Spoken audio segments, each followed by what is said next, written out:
This is the Cubs Postcast, your instant game reaction for the Chicago Cubs.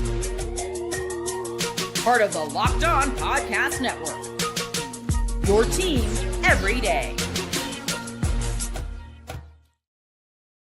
What's up, everybody? Welcome into the Locked On Cubs Postcast here on the Locked On Cubs YouTube channel. Joe George here with you after almost every single game. We're off last night, but we're back tonight, and the Cubs get the win 12-4 against the Houston Astros. A lot to talk about in today's game. The lineup in the fourth inning, Colin Rea avoiding big-time damage. This series now being tied 1-1 with a big one coming tomorrow against Framber Valdez for the Cubs. Today's episode is brought to you by Gametime. Download the Gametime app, create an account, and use code LOCKEDONMLB for $20 off your first purchase. All right, we will start tonight's show with our Locked On Player of the Game. This is the Locked On Player of the Game. Tonight's Locked On Player of the Game in the Cubs 12-4 win. Well, there's a lot of options, 12-3 win, that was. A lot of options that the Cubs you could choose from in this one. But you got to go with Kyle Tucker. 4 for 5 on the night. A triple shy of the cycle. His home run to make it 7-2 there in the fourth inning is really what broke this thing open. He's been on a heater. The last 15, 16 games, he has been the Kyle Tucker that everyone was promised. And look, there's no way to ignore what Cam Smith has done in this series through 2 games against the Chicago Cubs. But Kyle Tucker, again in this game, showed why you trade for a player like that. Starting the rally early in the first inning, coming through there in the fourth inning, just constantly getting on base, constantly taking great at-bats. That's what Kyle Tucker can do on a daily basis. So he's absolutely today's locked-on player of the game. Look, they got a lot of contributions from everyone in this game. Now, look, the first inning, I think you could have asked for a lot more because you scored 12 runs in this game. You're not going to complain. But the first inning starts off Kyle Tucker single and a stolen base. Seiya Suzuki gets the ground out to move Kyle Tucker to third place. Nice play by Lance McCullers, falling to the ground. PCA walks. Dansby Swanson walks. So you got bases loaded. Kyle Busch walks. It's 1-0 there for the Cubs, and before Nico Hoerner grounds out. So, yeah, you could have got more there in the first inning. Doesn't matter in the grand scheme of things of this game, at least. And then go a little quiet there for the next 3 innings, and then in the fourth inning, or the next 2 innings, and then in the fourth inning, Michael Busch, home run, makes it 2-2. Nico Hoerner, they go back-to-back. Nico Hoerner loves the Crawford boxes. It's 3-2 there. Reese McGuire gets the single. Ian Happ gets an RBI single there. So it's first and third with 1 out, and then comes Kyle Tucker for the 3-run home run. Seiya Suzuki hit a triple. PCA brings him in with a sac fly, and that's how you get 7 runs there in the fourth inning. Obviously, the big-time difference maker in this game. Game 1, we see the Astros put up a crooked number. Game 2, we see the Cubs do it. Both these offenses capable of doing it against pitchers who are not having a good day, and we saw that versus Lance McCullers this one. He couldn't throw a strike basically the first inning, and the Cubs, yeah, they could have got more damage there, but that inning is really what does it in for the Cubs in that one. And then they score more later on. Top of the 6th inning, Kyle Tucker gets a leadoff double. I think we saw 2 plays tonight for Kyle Tucker where it reminds you how comfortable a player can get against the guys he knows or at a field he knows. The double, we'll start there. I don't think every single player on the Cubs is trying to take second base, but he knows that where the left fielder is playing, where that thing's going to drop playing at, Minute Maid Park or Dyken Park for all those years. He knows he can take second base. And the follow-up, that hit from Seiya Suzuki, where that's the left fielder catching it, and he runs and tags on it. Not a lot of guys also probably take that. That's knowing who you're playing against, an aggressive send there. Obviously, you can be a little more aggressive when you have a massive lead like they did in that situation. But Kyle Tucker ends up on third base. And then Seiya Suzuki, he gets the 2-run. Oh, so that was later in the game. Dansby Swanson gets the single to make it 9-2 Cubs. And then the top of the 8th inning, Kyle Tucker single, again, his 4th hit of the game. And Seiya Suzuki goes full blast off up towards the train tracks. A 2-run home run. It makes it 11-2.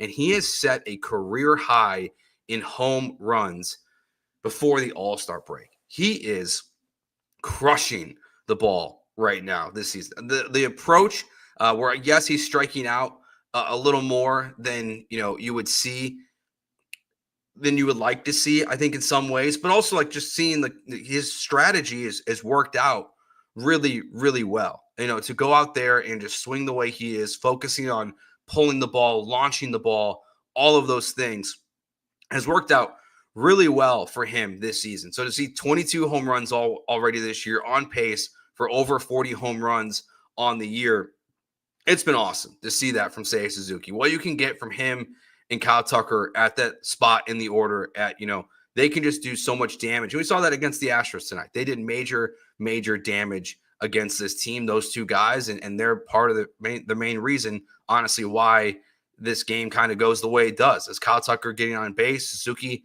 getting guys over, they're rolling right now, those two. And Suzuki is a little more obviously inconsistent than I would say Tucker is at this point, but they talked about it there on the Fox broadcast tonight, seeing the, going out there and the impact that, Kyle Tucker has made for Suzuki, not just, being a great bat in front of him, but being on base, the opportunity to bring in more runs. That's what has happened so far. Your guys' comments are always welcome here in the chat here on YouTube. Let's see.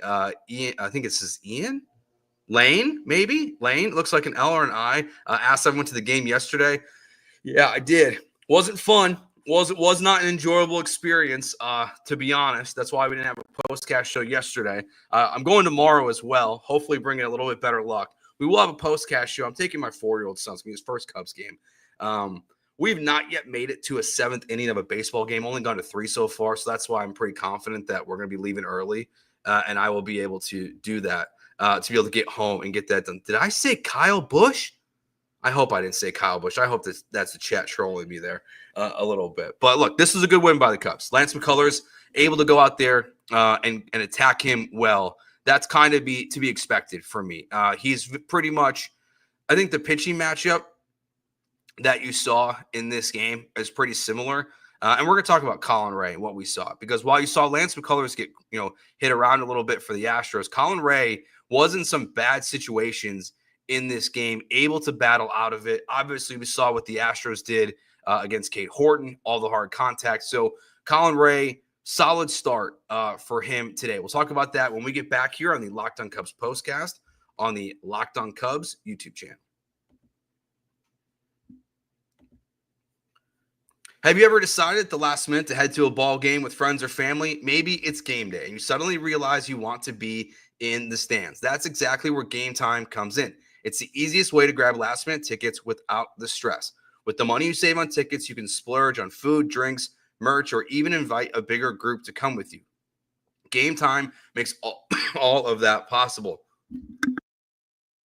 Gametime makes buying tickets fast and simple. Prices on the app actually drop the closer you get to first pitch, and they've got incredible last-minute deals, clear seat views, and lowest price guarantee that takes the worry out of buying. I use Gametime to buy my tickets for Sunday's game and Friday's game against the Astros for the Cubs. So that's my go-to app, and it should be yours to buy tickets as well. So take the guesswork out of buying tickets with Gametime. Download the Gametime app, create an account, and use code LOCKEDONMLB for $20 off your first purchase. Terms apply. Again, create an account and redeem code LOCKEDONMLB for $20 off. Download the Gametime app today. Last minute tickets, lowest price, guaranteed. All right, your questions and comments, again, always welcome in the chat here on this show. Let's talk about what we saw from Colin Rea today. Look, obviously, couple questions already here. It hasn't been great. It hasn't been great for Colin Rea. It has not. There's been moments where it has been a struggle for him. The long ball, the hard hit contact, not being able to get the swing and miss. A lot of that has been a problem for Colin Rea this year. And I was curious what this game was going to look like, because that's a lineup that can put up big numbers like we saw in the first game of this series. And Colin Rea starts off this game where he puts himself in major damage situations. So let's look through those a little bit here. So bottom of the first inning, right away, hits Isaac Paredes. Jake Myers gets a hit. So it's first and second with nobody out. Obviously, coming off the situation where the Cubs just had bases loaded, only got one run, I think we're all feeling a little nervous, right, as that's playing out with Colin Rea. First two guys getting on, but he gets Altuve to fly out, strikes out Cam Smith, and gets the ground out on Yainer Diaz and gets out of the damage there in the bottom of the first. So no harm done. Bottom of the second, you got a double, so you got a runner on second from Christian Walker with one out. A Hummel gets a single right by Dansby Swanson. Dansby, I feel like recently has had a lot of these plays where he is so close to diving grabs, and it just feels like it's just outside of his glove. So it's first and third with one out, and then he picks off Cooper Hummel, which, like, I guess, like, the way AJ Przinsky was talking about it was like, I guess it wasn't a great throw, but it literally lands in the perfect spot. And is able to get the tag out at first base and then the pop out to PCA to end the inning there. So again, multiple opportunities for the Astros to get damage in the first and in the second, and Colin Rea is able to escape all of that. In the bottom of the third, obviously Colin Rea has the 10-pitch at bat with Cam Smith, who gets him that time to make it 2-1 Astros. But Colin Rea was solid in this one. And again, questions in the chat, I think all Cubs fans want to know. There's all these rumors going around. Who are the Cubs going to trade for? How many starters are they going to trade for?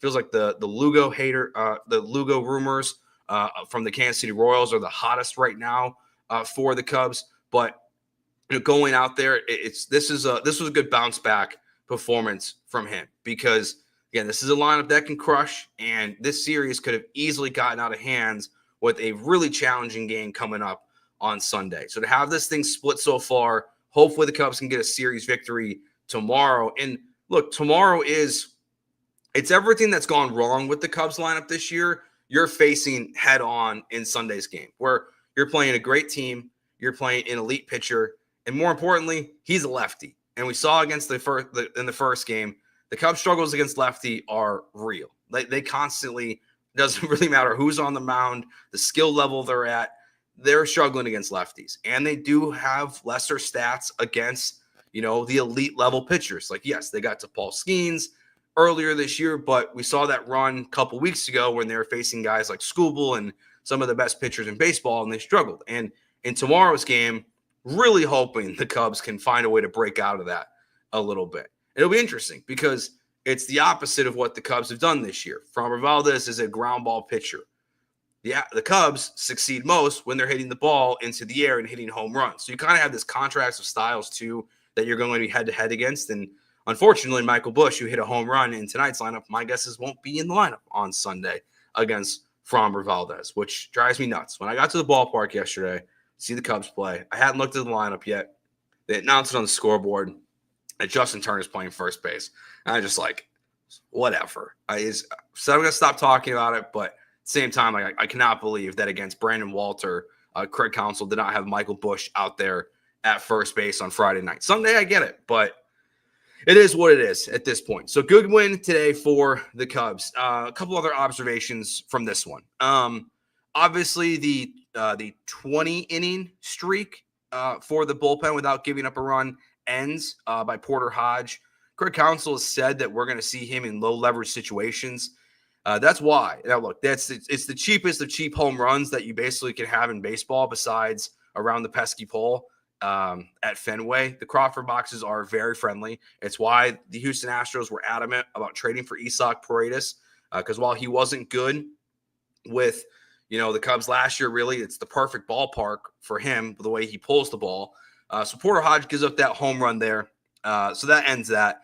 So the confidence is not there. And look, while the Cubs won this game, we do think about the big picture of the Cubs. I do think Porter Hodge is a very important piece still. If this Cubs team can go to heights this year, that you traded for Kyle Tucker for a reason. You have plans to win postseason games this year.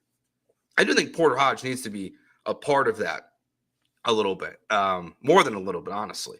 Look, I was confident at one point before he got hurt. I was fine with him being the closer. And now Palencia is taking that job, and unless they make a move at the deadline, it's going to be